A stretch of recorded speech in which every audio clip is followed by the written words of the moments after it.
이번 시간 훈련 목표입니다. 16mm 테스트 플레이트를 가공, 가접하여 GMAW와 FCAW로 용접할 수 있다. 입니다. 이번 시간 과제 개요입니다. 16mm 테스트 플레이트를 이용해 GMAW와 FCAW로 V홈 맞대기 용접을 합니다. 과제 목적입니다. 주어진 재료를 이용해 루트, 필, 캐패스를 시공합니다. 과제 목표입니다.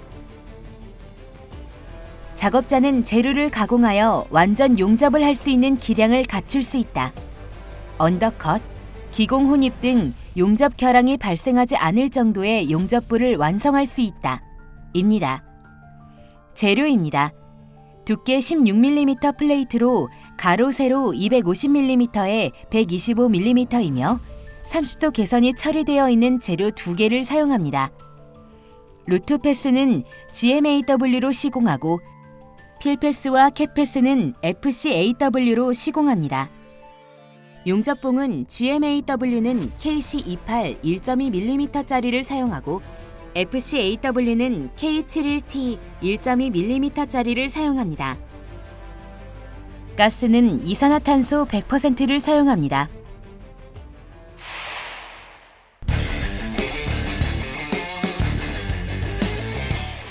과제 주안점입니다.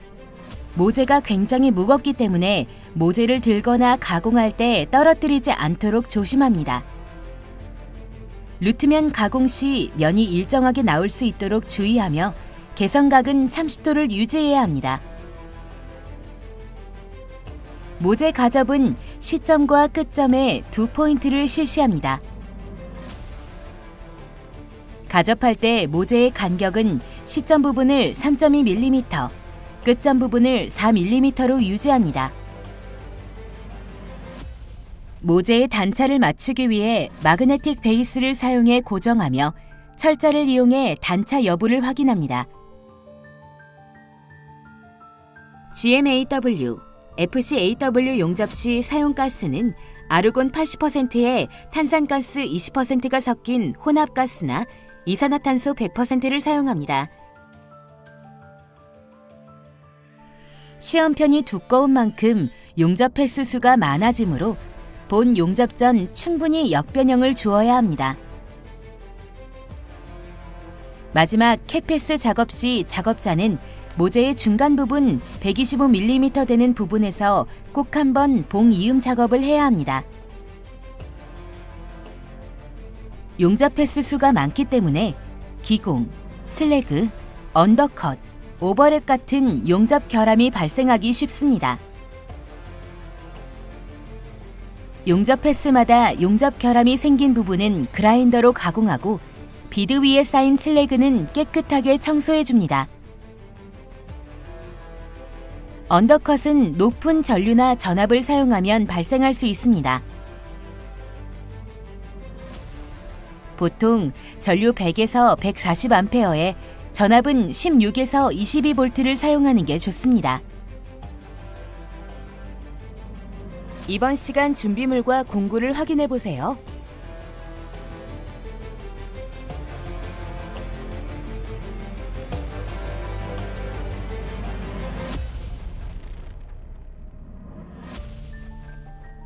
주의사항입니다.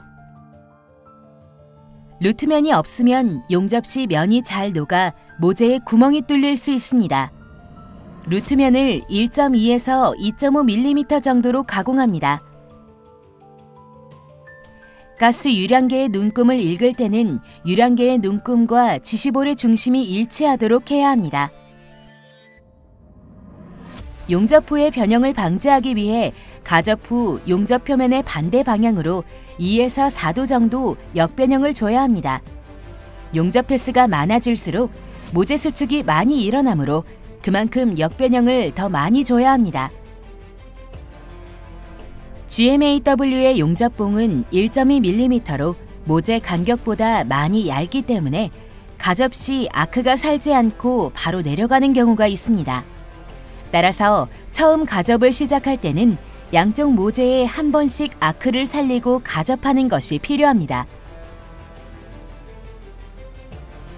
GMAW 용접에 들어가기 전 작업자는 용접 토치의 전기 세기가 적당한지 테스트해야 합니다. GMAW 용접 시 아크 길이를 너무 길게 하면 용접 부위에 기공이 들어갈 수 있습니다. 따라서 최대한 아크 길이는 짧게 유지해 용접 부위에 가스 쉴드가 잘 될 수 있도록 해줍니다. 이음부를 연결할 때는 약 5에서 10mm 앞에서 아크를 일으켜 녹이면서 진행해야 표시가 나지 않으며 결함 발생을 줄일 수 있습니다. FCAW는 적정 전기값이 맞지 않으면 용접 시 용융물이 아래로 흘러내리거나 용입이 되지 않으니 작업 전 테스트를 거쳐 적정 전기값을 확인해야 합니다. FCAW 용접 시 시점 부분은 용융물이 흘러내리는 것을 방지하기 위해 두세 번 치핑으로 시작해야 합니다. 플럭스코어 용접은 전류와 전압값이 높기 때문에 진행 속도와 위빙의 속도가 일정하게 유지되어야 합니다. 이번 용접 과제는 캐패스 작업 시 모재 중간 부분에서 반드시 봉이음 작업을 해야 합니다. 이때 꼭 심사위원에게 작업을 멈췄다는 확인을 받은 후 작업을 이어나가야 합니다. 위빙 시 양 끝에 머물지 않으면 언더컷이나 용입 불량이 생길 수 있습니다. 용착이 되는지 확인하며 위빙을 이어나가야 합니다. 스패터가 식으면 잘 떨어지지 않기 때문에 용접 횟수가 끝날 때마다 바로바로 제거해주는 것이 좋습니다.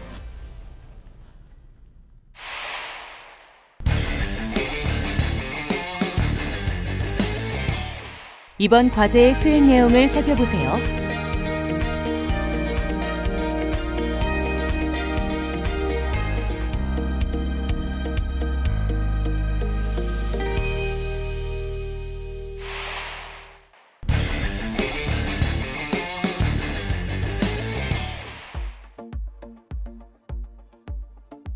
첫 번째, 모재 가공입니다. V형 맞대기 용접이므로 모재 한쪽 측면을 개성각이 30도가 되게 가공합니다. 현재 모재에 녹이 많이 쓸어 있기 때문에 줄을 이용해 루트면의 녹을 모두 제거해 줍니다. 개성각 가공 후 버니어 캘리퍼스를 이용해 루트면에 1.2에서 2.5mm 정도 선을 그어줍니다. 먼저 그라인더를 이용해 그어놓은 선까지 적당히 가공해줍니다. 그라인더는 4T짜리 그라인더를 사용합니다. 그라인더 가공이 끝나면 줄을 이용해 그어놓은 선까지 정밀하게 가공해줍니다.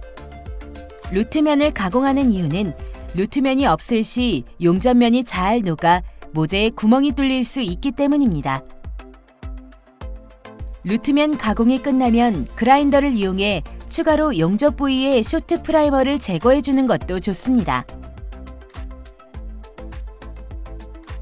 가공된 두 모재의 루트면을 서로 맞대어 틈이 없이 일정한지 확인합니다.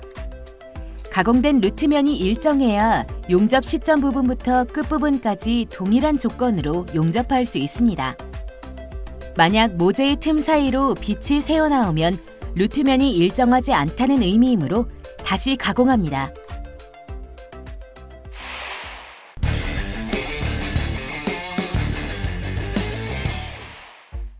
두 번째, 모재 가접입니다. 가스 스위치를 켜고 가스 유량을 조절합니다. 가스는 이산화탄소 100%를 사용하며 유량은 15에서 20L/min으로 맞춰줍니다. 유량계를 읽을 때는 유량계의 눈금과 지시볼의 중심이 일치하도록 해야 합니다. 가접할 모재의 단차와 간격을 맞춥니다. 단차를 맞추기 위해 마그네트 베이스를 이용해 모재를 고정하고 수평을 맞춥니다. 이후 강철자를 이용해 단차를 확인합니다. 단차 확인이 끝나면 모재의 간격을 띄웁니다. 모재의 시점 부분은 3.2mm만큼 간격을 띄워야 합니다. 3.2mm 용접봉을 끼워주면 쉽게 간격을 맞출 수 있습니다.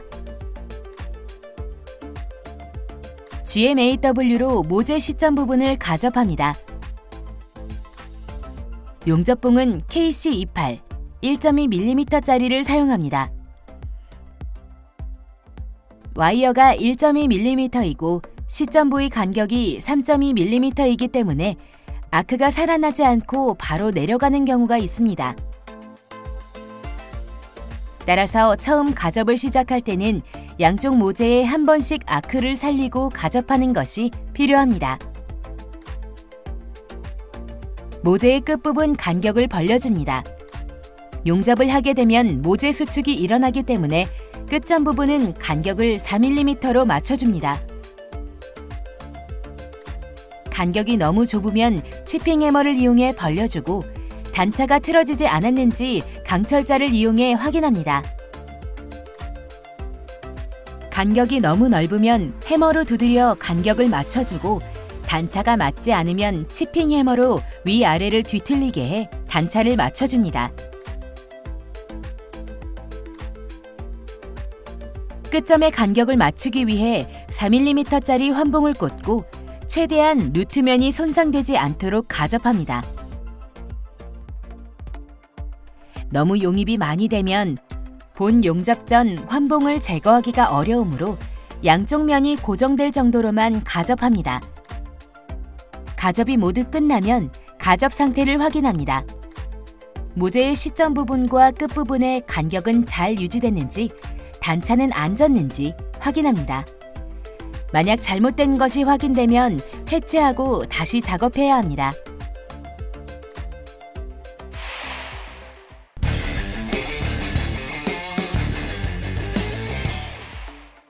세 번째, 본 용접 준비 및 역변형입니다. 본 용접에 들어가기 전 시점 부분을 2T짜리 그라인더 날을 이용해서 U자 형태로 가공합니다. 그라인더 가공을 하는 이유는 시점 부분과 본 용접 사이를 매끄럽게 이어지게 하기 위함입니다. U자 형태로 가공해야 이음을 할 때 용융물이 섞이지 않고 잘 흘러갈 수 있습니다. 전체적으로 U자 형태를 유지하되 끝부분이 뾰족하도록 가공해줍니다. 그라인더 가공이 잘 됐는지 확인하고 용접 표면의 반대 방향으로 2에서 4도 정도로 역변형을 주어 용접 후의 변형을 방지합니다.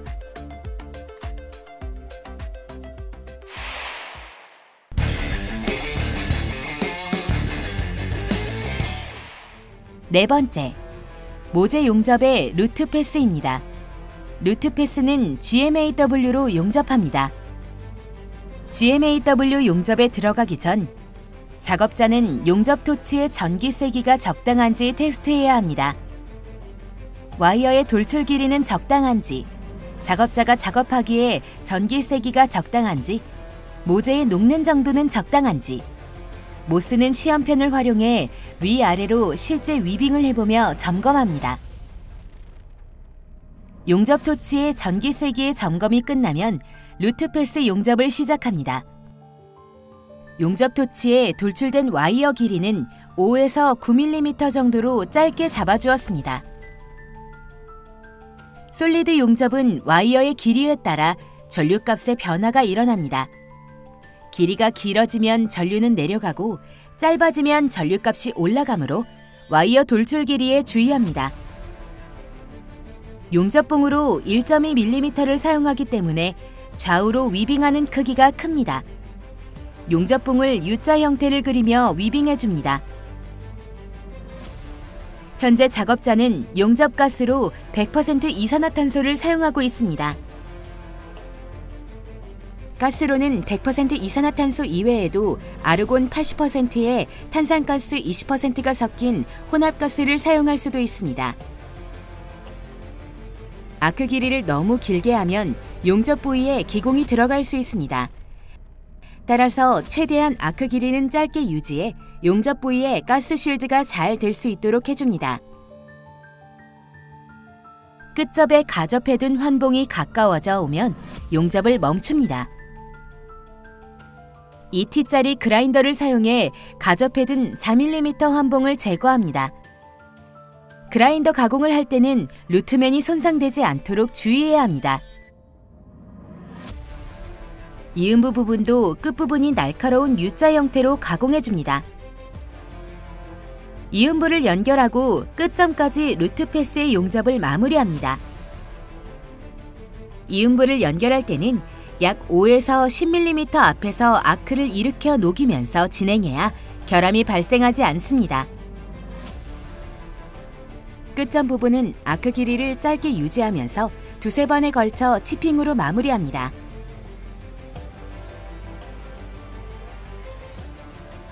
튀어나온 비드 부분은 이후 그라인더로 가공해 모두 제거합니다.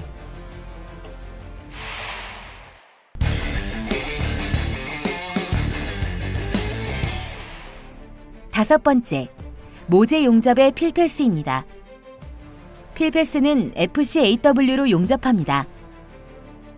적정 전기값이 맞지 않으면 용접 시 용융물이 아래로 흘러내리거나 용입이 되지 않기 때문에 작업자는 본 용접에 들어가기 전 용접 자세에 맞춰 못 쓰는 시험편에 전기값을 시험해 봐야 합니다.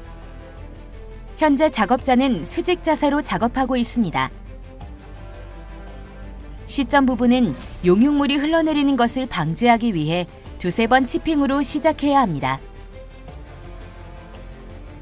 치핑으로 비드가 형성되면 위쪽으로 위빙을 이어갑니다. V홈의 모서리가 완전히 용융될 수 있도록 용접봉을 넓게 움직여줍니다. 용접 토치의 작업각은 90도, 진행각은 75에서 80도를 유지합니다. 플럭스코어 용접은 전류와 전압값이 높기 때문에 진행 속도와 위빙의 속도가 일정하게 유지되어야 합니다. 만약 진행이 늦으면 슬래그 혼입 및 기공이 발생될 수 있으니 주의합니다. 끝점 부분은 아크 길이를 짧게 유지하면서 조금 빠르게 위빙하며 여러 번의 치핑으로 마무리합니다. 다른 용접 방법보다 치핑을 많이 하는 이유는 전류와 전압값이 높기 때문에 열이 많이 발생해 용융물이 흘러내리기 때문입니다. 필패스 용접이 끝나면 슬래그를 완전히 제거한 후 그라인더 가공을 합니다. 2T짜리 그라인더로 슬래그의 흠집을 내고 4T짜리 그라인더로 깨끗하게 가공해줍니다. 비드가 균일하지 않은 것도 고르게 가공합니다. 그라인더 가공이 끝나면 컷브러쉬를 사용해 남은 이물질을 깨끗하게 청소합니다.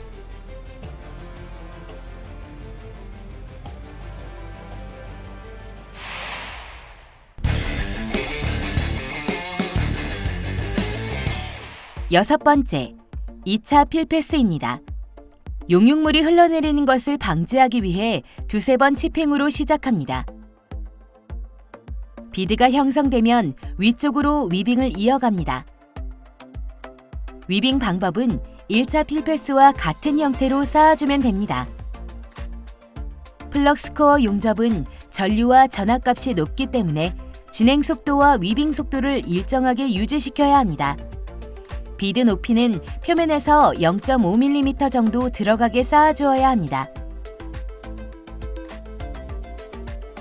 플럭스코어 용접에서 끝점 처리는 시점 부분만큼 중요합니다. 열이 많이 발생하기 때문에 용융물이 흘러내려 비드가 충분히 쌓이질 않기 때문입니다. 아크 길이를 짧게 유지하면서 여러 번 치핑으로 마무리하며 충분히 비드가 쌓일 수 있도록 합니다.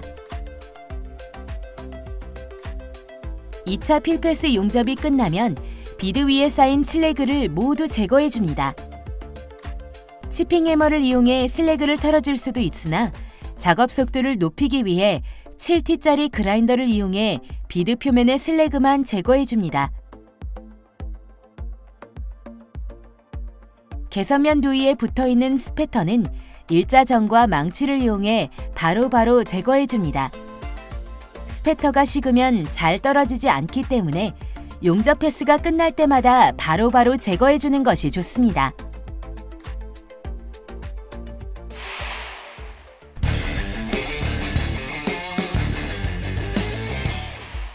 일곱 번째, 모재 용접의 캡패스입니다. 용접을 시작하기 전 모재의 중심 부분인 125mm 지점에 표시를 합니다. 캣패스 용접 시에는 비드 중간 부분을 반드시 끊었다가 다시 봉이음을 해야 하기 때문에 위치를 미리 표시해 주는 것이 좋습니다.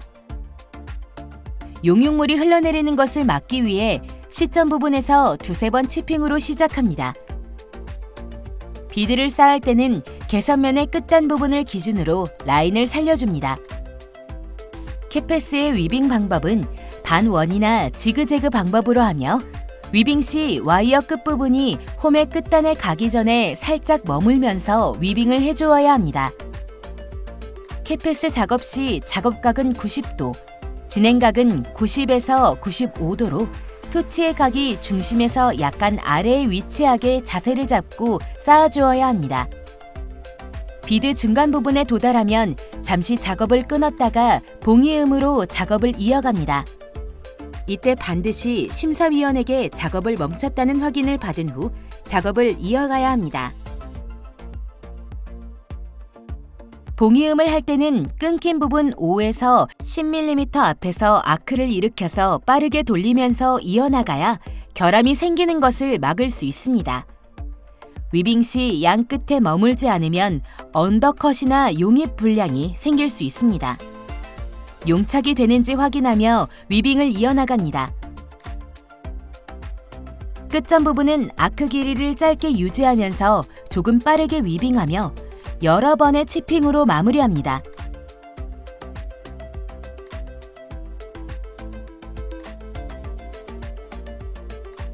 완성된 제품을 컷브러쉬를 이용해 슬래그를 모두 떨어내고 깨끗하게 청소한 후 외관 검사를 실시합니다.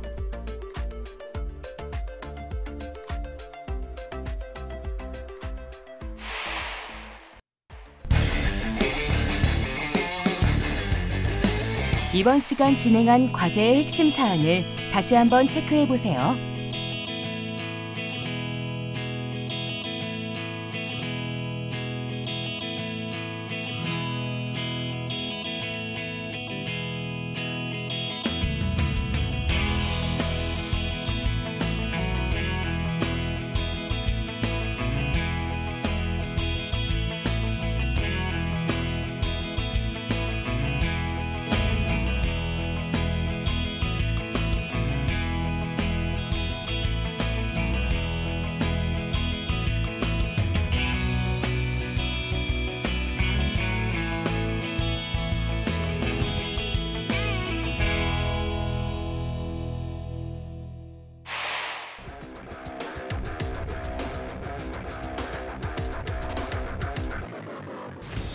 이번 시간 16mm 테스트 플레이트의 GMAW와 FCAW 시공에 대해 알아보았습니다.